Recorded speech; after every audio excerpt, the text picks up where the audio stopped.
Good morning, sailors and travelers. Just a quick update. I have finally finished repainting this, which I think has come out really well. It is a bit dusty now because I'm still working around it. I'll need to give it a last polish, but I think the color is pretty neat. And just today I've taken off the smaller of the two masts, and it's here now.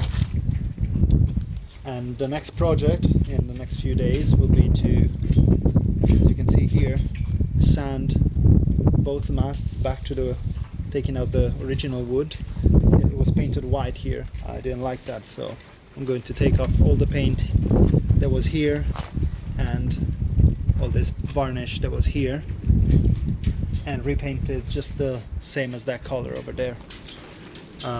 Just these two masts will probably take me, well, 4 days, maybe 5 to do everything. So see you next time.